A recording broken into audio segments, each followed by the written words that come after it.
La Universidad Nacional Autónoma de México y la Facultad de Enfermería y Obstetricia, a través del Centro de Enseñanza Clínica Avanzada, les presentamos Detrás de Cámaras, la formación de enfermería con simulación clínica en la FENO.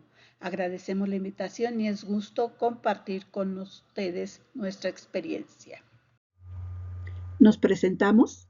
Somos profesoras del Centro de Enseñanza Clínica Avanzada, que es el centro de simulación de nuestra facultad. Tenemos experiencia de varios años utilizando la simulación en la formación de enfermería en el pregrado como en el posgrado.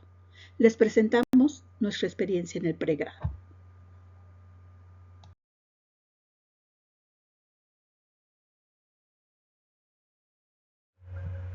Esta presentación la titulamos Detrás de cámaras y explico por qué. Para este encuentro se incluyeron videos de actividades de simulación que llevamos a cabo en el centro de enseñanza. Estos videos presentan qué se hace. Ahora estaremos detrás de cámaras explicando de cómo se hace y por qué.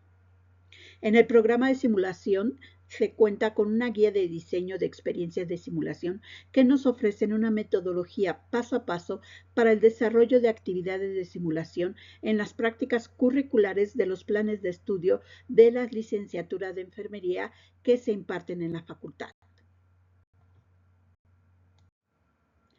Por lo que abordaremos los siguientes temas en la formación de enfermería con simulación clínica, desde la visión de un formador o educador que utiliza la simulación como estrategia de enseñanza-aprendizaje.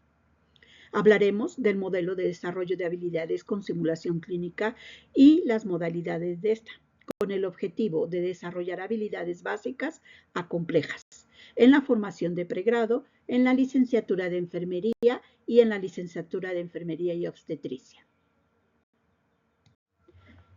Para entender un modelo de desarrollo de habilidades, primero tenemos que entender qué es competencia. El desempeño de una enfermera o enfermero requiere demostrar un abanico de habilidades que en su conjunto son competencias. Es así que la competencia es un concepto doble, porque por un lado es demostrar habilidades que le permiten actuar o funcionar de manera efectiva en diferentes circunstancias. Por otro lado, la motivación por demostrar estas habilidades.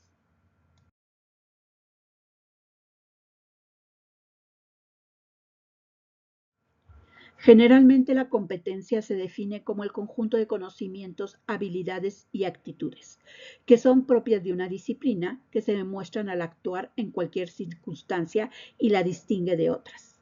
Una competencia se posee cuando se cuenta con cada uno de estos dominios, por lo que se desarrollan a través del aprendizaje. Así se debe de alcanzar el aprendizaje del dominio cognitivo o de conocimiento, del dominio de habilidades psicomotrices y el dominio afectivo actitudinal y se alcanzan a aprender con diferentes estrategias. Cualquier teoría del aprendizaje toma en cuenta cada uno de ellos y cualquier modelo o metodología incluye diferentes estrategias para alcanzar una competencia. Así es que hay que seleccionar la estrategia más eficaz para alcanzar cada dominio.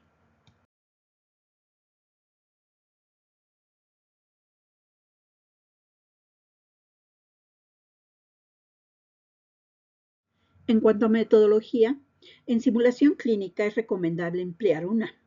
Para su implementación, es así que hay diferentes modelos de diseño instruccional que se recomiendan en la literatura. Les presentamos un modelo que es útil para guiarnos en el diseño de experiencias basadas de simulación. En la primera etapa es el análisis de los contenidos de los programas o planes de estudio, de un curso o un taller. Y ahí se identifican cuáles son los contenidos teóricos o prácticos. Posteriormente establecemos los objetivos de aprendizaje. Desde el punto de vista de simulación, los cognitivos, psicomotrices y actitudinales. Después seleccionamos la estrategia más eficaz para abordarlos, como el aprendizaje basado en problemas y el análisis de caso para habilidades cognitivas. Y la simulación clínica se recomienda para las habilidades psicomotrices o habilidades más complejas. Posteriormente se diseña la intervención. Se implementa primero para probarla y luego validarla dependiendo de la modalidad. y finalmente la evaluación de la actividad de simulación. La simulación clínica es una herramienta de éxito en la formación de profesionales de la salud. En México, dentro de la Facultad de Enfermería y Obstetricia de la UNAM, formamos licenciados en Enfermería y Obstetricia altamente competentes, ya que utilizamos a la simulación clínica como una técnica que reemplaza y amplifica experiencias guiadas que evocan o replican aspectos del mundo real de una manera completamente interactiva, permitiendo a los futuros profesionales de la salud obtener habilidades técnicas y no técnicas, desarrollando habilidades de comunicación y liderazgo como aprendizaje transversal. Comparto con todos ustedes que dentro del Centro de Enseñanza Clínica Avanzada utilizamos para la formación de licenciado en Enfermería y Obstetricia el entrenamiento estandarizado, repetitivo, en ambientes controlados, fortaleciendo habilidades y destrezas, todo generado en un contenedor seguro del aprendizaje, lo que garantiza una seguridad psicológica en nuestros alumnos, siendo libre de riesgos, invitándolo a que se equivoque las veces que sea necesario hasta que logre su competencia clínica.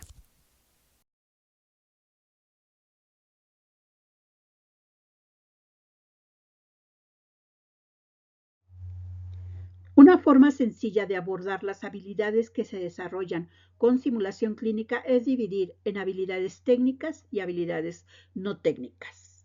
En la literatura nos podemos encontrar que se hace mención de habilidades blandas y duras. Las blandas corresponden de cierta manera a las habilidades no técnicas. En cambio, al hablar de habilidades duras, se hace referencia a conocimientos técnicos o académicos que se adquieren en una institución, por lo que hablaremos de habilidades técnicas y no técnicas que nos permiten de manera efectiva seleccionar la modalidad.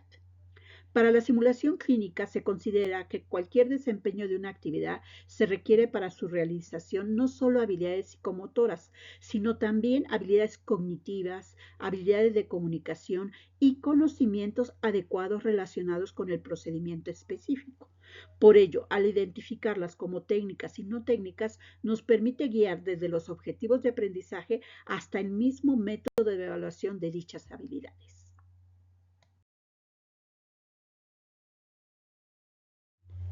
Básicamente, una habilidad técnica es realizar movimientos físicos con eficacia, eficiencia, rapidez y precisión.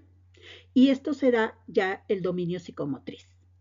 La habilidad psicomotora es más que la capacidad para realizar una acción, ya que incluye la capacidad para un buen desempeño sin problemas y siempre bajo condiciones variables, pero en plazos adecuados. La competencia para un procedimiento dado representa la capacidad de decidir sobre un curso de acción y realizar adecuadamente un conjunto algo complejo de tareas en una variedad de situaciones o casos. La investigación internacional ha demostrado que muchos errores y eventos adversos se deben a la falta de habilidades técnicas, así que las estrategias para reducir los errores implican la prevención. Por esto, la simulación clínica en modalidad de práctica deliberada es la más eficaz para el aprendizaje del dominio psicomotriz. Más adelante hablaremos de ella.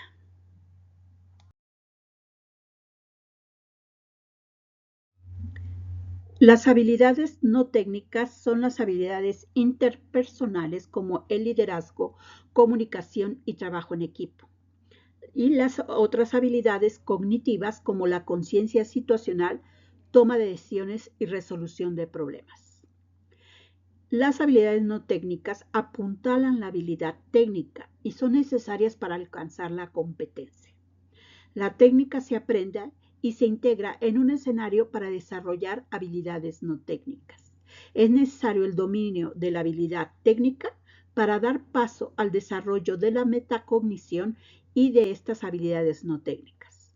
También han sido descritas como habilidades cognitivas sociales y de recursos personales que complementan las habilidades técnicas y contribuyen a un desarrollo seguro y eficiente de su desempeño en tareas de una disciplina.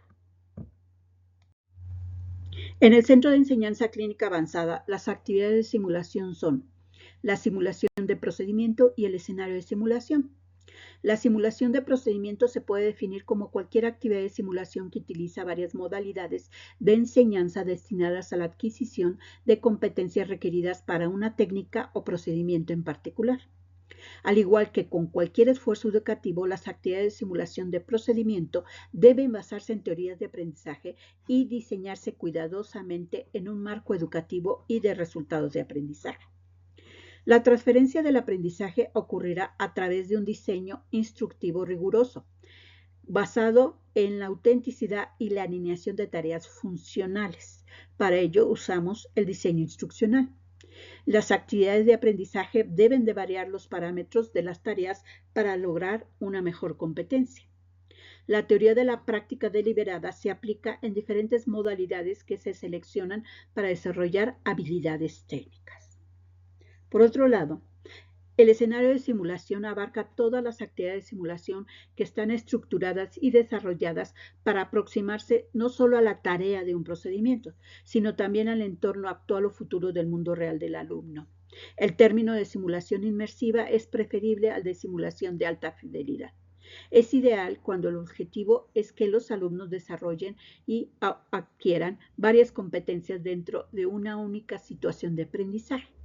Fomenta el desarrollo de habilidades no técnicas al movilizar la competencia en situaciones que reflejan, por un lado, la carga cognitiva y el contexto del lugar de trabajo o el ambiente real. Se puede implementar a través de varios medios como paciente simulado, simuladores de paciente de cuerpo completo, realidad virtual o más recientemente realidad aumentada.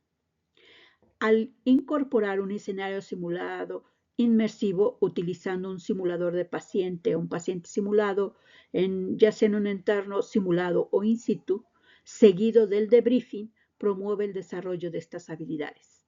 En simulación podemos utilizar dos técnicas para desarrollar habilidades no técnicas, como es el método pausa-reflexión y el escenario de simulación inmersivo.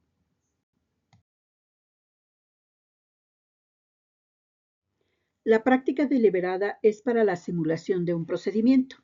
En él se desarrollan habilidades técnicas, los objetivos generalmente son psicomotrices principalmente y se utiliza en procedimientos y técnicas básicas que se quieren dominar, sobre todo en ciclos básicos del aprendizaje. Cuando es de ciclos cortos o rápidos, se puede emplear en un taller de habilidades. Formarse y entrenar en un taller de habilidades implica que el aprendiz se desenvuelva en un ambiente controlado y orientado a objetivos. Es realizar una práctica repetitiva sobre un simulador de tareas, con una retroalimentación oportuna adecuada a las necesidades del alumno e incluye una gran variedad de situaciones. Pueden ser segmentos de un procedimiento complejo con repeticiones para el dominio psicomotriz y alcanzar eficacia y eficiencia.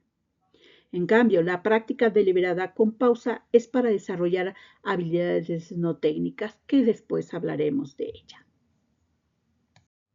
Las etapas de la práctica deliberada son el planteamiento de objetivos, estos como enunciados de resultados medibles específicos que se espera que los alumnos logren durante la experiencia basada en simulación.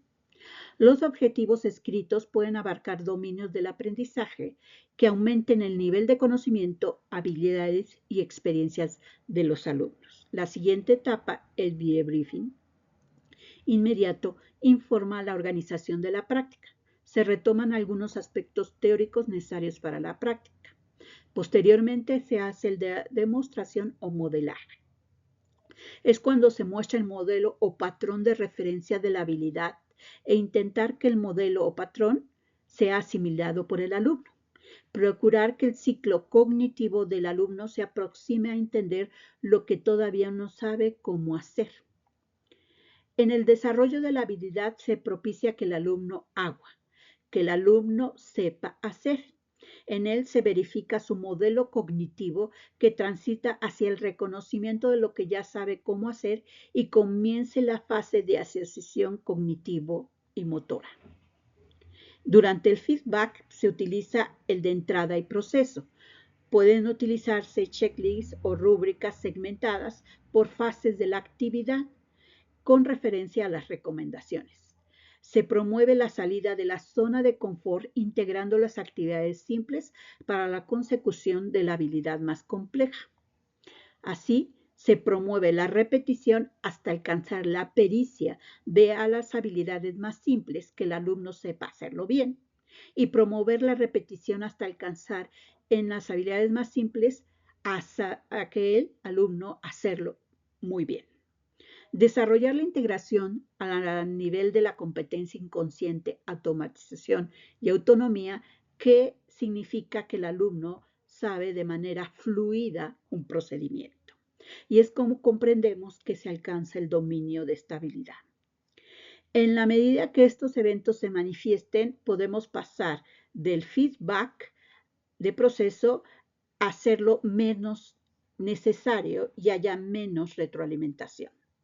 Para la evaluación hay que propiciar el conocimiento del alumno en los puntos críticos de su aprendizaje, verificar el conocimiento del alumno o grupo de los puntos críticos de su aprendizaje y su perspectiva orientada a la mejora. Se pueden utilizar para evaluar listas de cotejo, listas de apreciación o checklists. En el siguiente video observaremos estas fases. En el video de aspiración de secreciones con práctica deliberada y gamificación pueden ver un ejemplo de las etapas de la práctica deliberada con esta modalidad. Para la práctica deliberada con ciclos rápidos, el primer paso es plantear objetivos concretos, simples, poco numerosos y adecuados al nivel del desarrollo del alumno.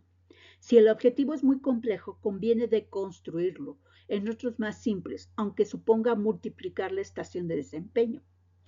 Aquí, en el debriefing, procurar que el ciclo cognitivo del alumno se aproxime a entender lo que todavía no sabe y cómo informarle la organización de la práctica y qué se espera realizar.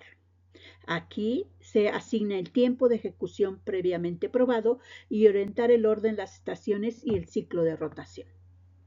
Posteriormente se hace el modelaje, donde se procura que el modelo patrón de habilidad asimilado por el estudiante transite al siguiente ciclo cognitivo.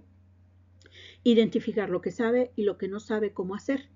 Enfatizar verbalmente los puntos críticos de la ejecución motora y que se espera alcanzar en la ejecución en cuanto a efectividad y eficacia.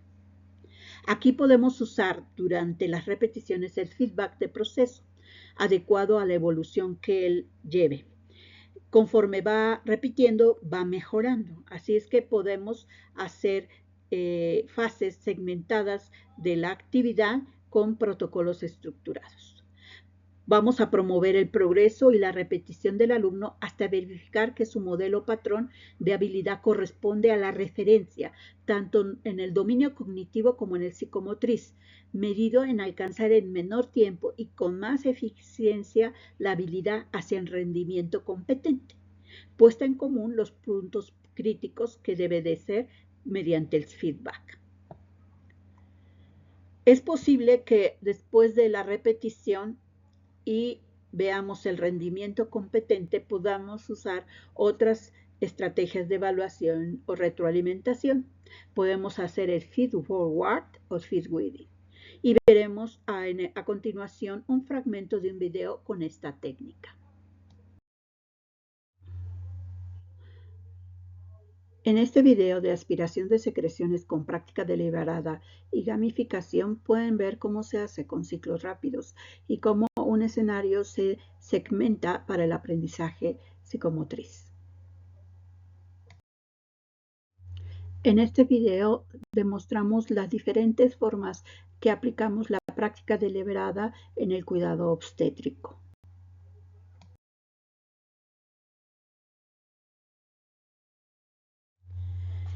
El desarrollo de los profesionales requieren de una práctica reflexiva para alcanzar competencias. Es habitual confiar en la práctica para mejorar el rendimiento psicomotriz a través de la repetición. Sin embargo, si bien la experiencia es la base para el aprendizaje del adulto, la adquisición de competencias profesionales es un proceso que además involucra reflexión rigurosa y la repetición. Es decir, tener experiencia no equivale necesariamente a ser experto. La práctica deliberada con pausa está dirigida a objetivos de aprendizaje de habilidades no técnicas y hablaremos de ella. La práctica deliberada permite el entrenamiento para la mejora continua de la habilidad psicomotriz y a veces hasta de las habilidades cognitivas complejas. Para alcanzar las habilidades de trabajo en equipo, existen variables como el de pausa-discusión, el cual fomenta la reflexión en la acción y ocurre a medida que se desarrollan los eventos en la simulación. Esta pausa se le ha denominado microdebriefing por la brevedad y especificación de la acción que va dirigida.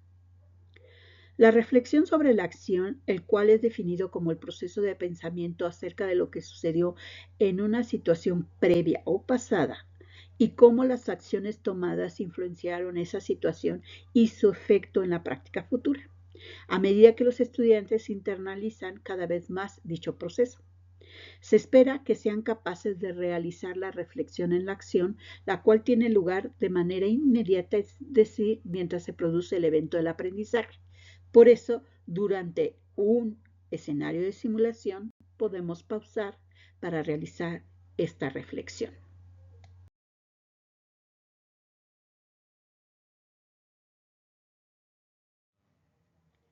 Generando el orden y regulación en los pensamientos de los alumnos durante el escenario de simulación, la teoría de la carga cognitiva da una base al aprendizaje de acuerdo con la estructura cognitiva del humano. Con el propósito de disminuir la carga cognitiva del estudiante, se hace una pausa para aprender nueva información y así aumentar la memoria a largo plazo. De tal manera que durante el proceso de enseñanza-aprendizaje de un algoritmo se realiza la pausa que favorece con el microdebriefing a demanda disminuir la carga cognitiva, se reanuda el escenario de simulación con el progreso de los resultados de aprendizaje deseados en el programa de estudios. Se utiliza preferentemente en procesos de enseñanza-aprendizaje de algoritmos diagnósticos y terapéuticos sobre enfermedades o condiciones clínicas que se pretenden abordar. Por ejemplo, en un paro cardíaco, donde las funciones de cada miembro del equipo se van desarrollando, las desempeñan, así como experimentan diferentes roles e interactúan entre ellos con el instructor y con el simulador o paciente simulado.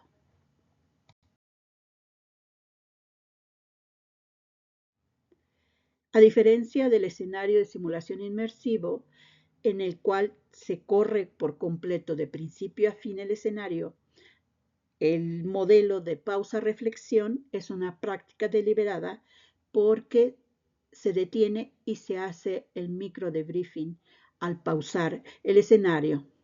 Las etapas son como todas las de la práctica deliberada.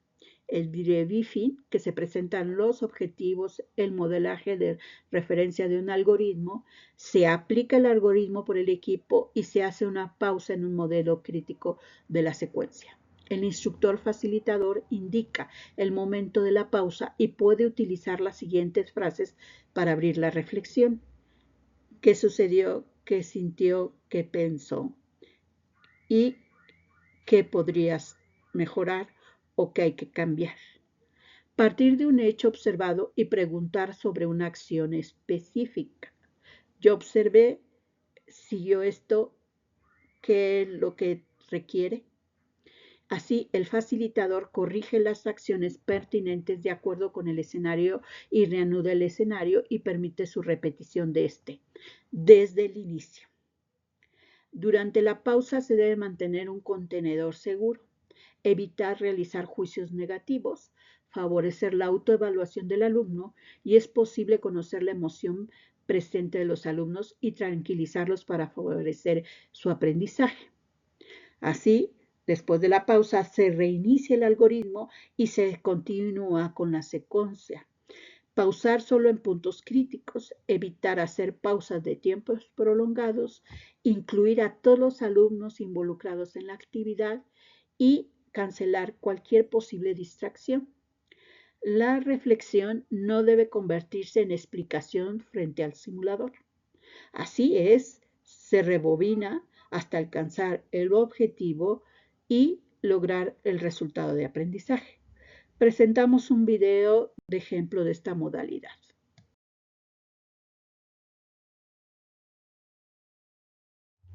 Un ejemplo de cómo se hace la práctica deliberada con pausa la pueden encontrar en este video. Dentro del Centro de Simulación de la Facultad de Enfermería y Obstetricia de la UNAM, utilizamos todas las etapas de la simulación propuestas por Peter Diekmann, ya sea en una práctica deliberada o en un escenario de simulación. Estas etapas son: introducción al ambiente, conocidas como briefing.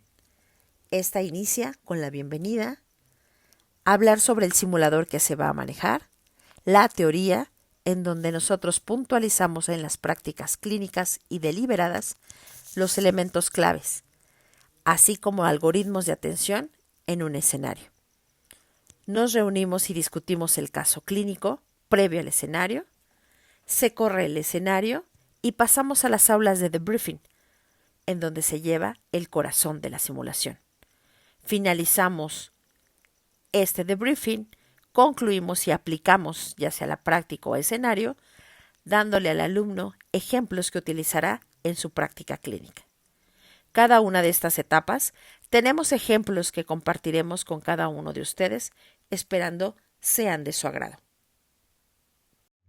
En este video pueden observar las diferentes etapas de un escenario de simulación, en esta ocasión aplicada en el área de obstetricia. El briefing es la etapa de bienvenida donde garantizamos la seguridad psicológica tomando 6 elementos. 1. La presentación del instructor, el cual guiará la simulación clínica con los participantes. 2. Hacer saber que se encuentran en un contenedor seguro del aprendizaje, por lo que se da a conocer el contrato de confidencialidad. Podrán compartir lo que aprendieron, no cómo lo aprendieron, para que sus compañeros vivan sus propias experiencias de aprendizaje. 3. Contrato de ficción. Se le pide al alumno den vida a los simuladores y se comporten como si estuvieran dentro de un área clínica. 4. Se solicita su permiso para tomar evidencia de audio y video durante la simulación con fines académicos. Esta se ocupará en el debriefing. 5. Se presenta el caso clínico, el espacio donde se llevará a cabo la simulación. Se explica con qué simulador van a interactuar, qué limitantes pueden tener y que no podrán mutilar, lesionar o pintar al simulador. Asimismo, si se enfrentan a una simulación híbrida, se les da a conocer que entrevistarán al paciente simulado, pero que no podrán invadirlo. Cuando ellos decidan hacerlo o interactuar con este, encontrarán un simulador de baja, mediana o alta fidelidad acorde al caso clínico. 6. Se establece el tiempo del escenario y ellos sabrán que lograron los objetivos o terminó el tiempo una vez que un participante externo, ya sea un médico, un enfermero a cargo o bien el camillero, pase por el paciente y lo lleve a otra área. Ahí culmina el escenario. En ese mismo punto se solicita que una vez terminado el escenario pasen al aula de debriefing sin comentar nada hasta que se solicite su participación. El escenario clínico, aquí en el Centro de Enseñanza Clínica Avanzada de la Facultad, se diseñan y se aplican acorde a la competencia clínica de los tópicos en cada asignatura, como son: control prenatal, triage obstétrico con patologías propias que son: en el primer trimestre del embarazo, aborto en evolución, embarazo ectópico, mola diatiforme. En el segundo trimestre, parto prematuro, ruptura prematura de membranas. En el tercer trimestre, la inducción y conducción del trabajo de parto eutóxico, pinzamiento de arterias uterinas y la atención propia del trabajo de parto. Código Mater. El código oro con patologías como son trastornos hipertensivos asociados al embarazo, preeclampsia, eclampsia y síndrome de HELP. Trastornos asociados a la hemorragia obstétrica, como aborto inevitable, ruptura uterina, atonía uterina, sepsis puerperal. Los escenarios son diseñados y piloteados para su implementación utilizando los elementos de su integración, que son los objetivos del plan de estudios, emanan y se impactan en los objetivos generales y específicos de los escenarios. Tomamos en cuenta los participantes, la asignatura y el semestre, así como el avance de la competencia clínica de cada uno de nuestros alumnos. Se delimitan en un CARDEX a estas prácticas ya mencionadas. Se realiza un guión, donde se va a describir el caso clínico, la información para los participantes, dándoles contexto, su rol de participante y la información sobre el paciente, cuidando siempre y revalorando la coherencia entre objetivo, escenario y debriefing. También se hace un juego de roles, en donde los actores, que son nuestros pacientes simulados, van a dar un entrenamiento específico en cada uno de los escenarios. Esto es con un guión apegado al plan de estudios y a la competencia clínica, la interacción que van a tener entre el equipo multidisciplinario y el participante, la relación entre los personajes, los aspectos a destacar como vestuario y la máxima credibilidad que tenemos que favorecer el alto realismo. El material y equipo, el cual va a estar distribuido y específico en cada uno de los escenarios acorde a las normas oficiales mexicanas y las guías de práctica clínica. También tomamos en cuenta distractores. Dentro de los escenarios de simulación tenemos monitores, el llanto, el que el alumno pueda contener y relacionarse con el paciente simulado, y estos distractores pueden ser opcionales. Asimismo, el confederado o aquel personaje que nos va a ayudar dentro del escenario. El tiempo es vital en simulación. Nosotros tenemos cronometrados un pre-briefing no más de 5 minutos, un escenario en 8 minutos, apegándonos a la bibliografía que no debe de exceder de 15 minutos, el debriefing, que es 2 o 3 veces lo que dura el escenario, el cierre y su aplicación. Asimismo, también vamos a hablar sobre el simulador, su modalidad y su programación. En la modalidad, si es una simulación híbrida, ¿qué alcances tienen con un paciente estandarizado o simulado? Si van a manejar un entrenador de tareas, si va a ser un simulador de alta, baja o mediana fidelidad, o bien van a tener la posibilidad de tener realidad virtual. Si esta programación de estos simuladores tiene que ser manual o automática. Y cada uno de estos escenarios siempre se revalora la coherencia entre objetivo, escenario y debriefing. Este video contiene las diferentes formas en que se aborda la hemorragia obstétrica con simulación. La etapa favorita del SECA y de los simulacionistas es el debriefing, el corazón de la simulación, donde GABA comenta que el docente realiza escenarios como pretexto para llegar a esta etapa. En la Facultad de Enfermería y Obstetricia aplicamos debriefing y nos entrenamos en el debriefing con buen juicio. Nos ha dado resultado y grandes experiencias de éxito. Tomamos las 4 etapas del debriefing, que son la delimitación de emociones con la mnemotecnia DIVA, el análisis, realizando indagación, curiosidad, persuasión y sacando las perlas del aprendizaje, la aplicación y conclusiones de este escenario clínico y cómo le puede ayudar a su vida cotidiana en el alumno, delimitando y cerrando brechas del aprendizaje con una iniciativa propia, ya que el alumno identifica lo que ha hecho bien para que siga realizando estas habilidades ya dominadas, pero también identifica las áreas de oportunidad que tendrá la posibilidad de modificar, dejándonos ver como instructores sus propios mapas mentales y logren su metacognición, siempre en un entorno seguro del aprendizaje. Por lo cual comparto con ustedes que este debriefing se hace en un ambiente tranquilo, fuera del escenario clínico, en un sitio específico para su realización, con buena ventilación, con iluminación. Todos los participantes, incluyendo los instructores, nos encontramos a la misma altura, generalmente sentados. Su duración va de 2 a 3 veces lo que se genera en el escenario. Nosotros en la facultad no tenemos escenarios mayores a 8 minutos, lo cual nos permite atender a toda la población. Y siempre tenemos acceso a la videograbación que nos permite aprender de nuestros errores. Tenemos objetivos específicos, un reforzamiento positivo. Siempre se da el debriefing después de la simulación. Hay seguridad para todos los participantes, no excluimos a nadie y vamos a propiciar el máximo nivel de participación. El alumno debe de sentirse seguro y siempre, una vez finalizado nuestro debriefing, dará resultados. Nos da a conocer qué es lo que se lleva de ese escenario, qué aprendió y establecemos metas, así como compromisos.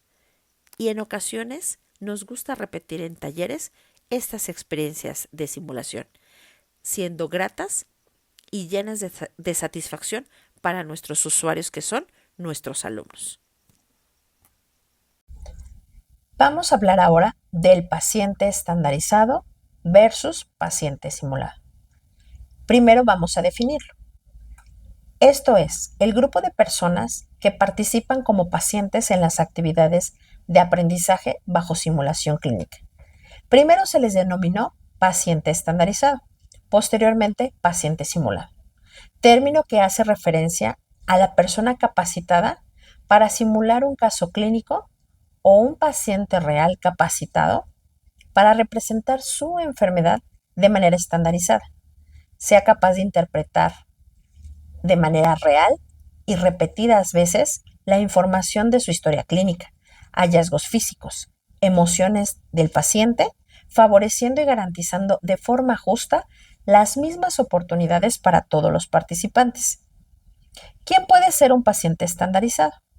Bueno, aquí en la Facultad de Enfermería y Obstetricia de la UNAM, generalmente nuestros instructores más jóvenes son los que se entrenan para hacer este papel. Casi cualquier persona puede ser paciente estandarizado. No tiene que ser un actor profesional o aficionado. Aquel ideal que cubra un perfil de una persona, se ajuste lo posible al rol que se necesita, tenga un perfil demográfico y de fenotipo. ¿Qué debe de realizar un paciente estandarizado?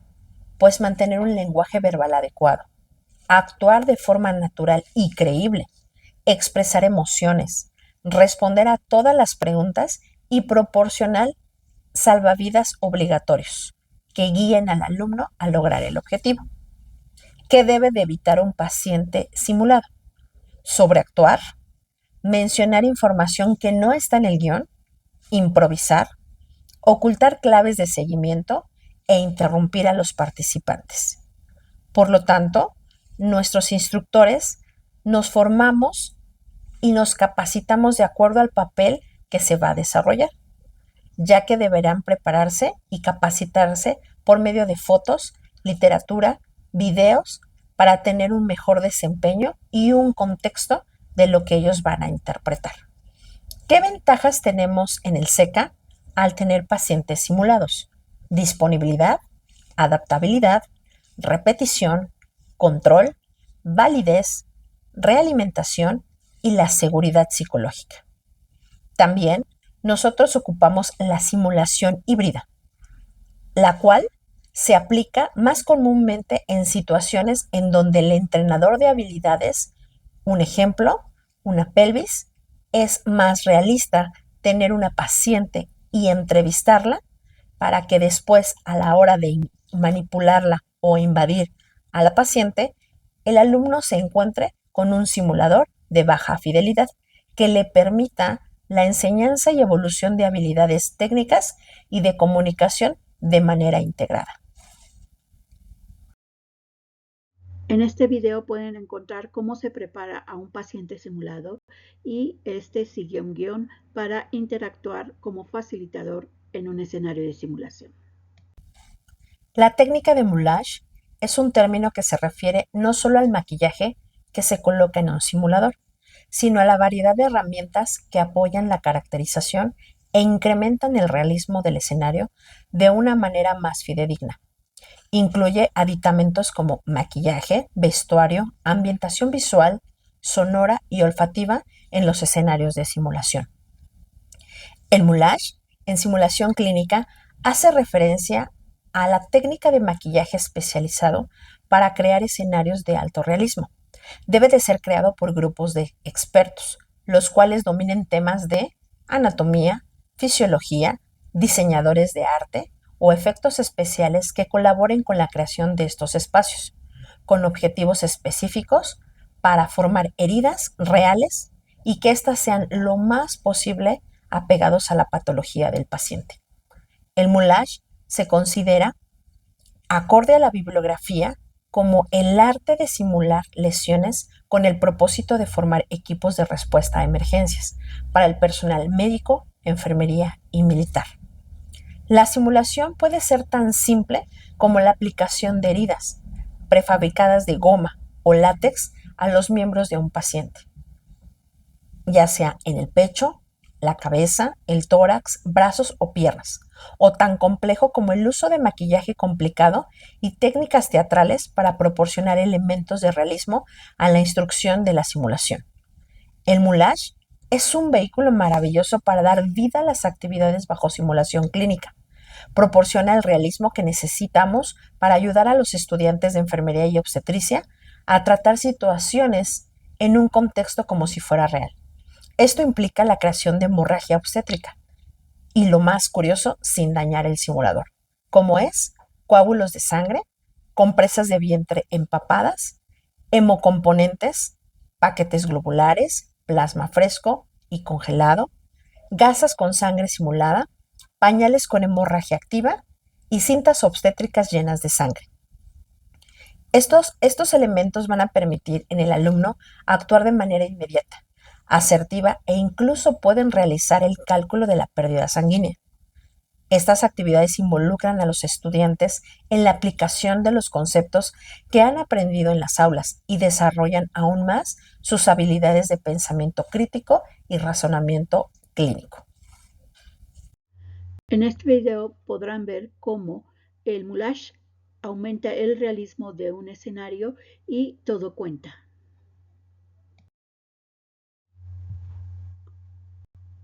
Agradecemos su interés por este tema y haber compartido su tiempo en este detrás de cámaras. Gracias.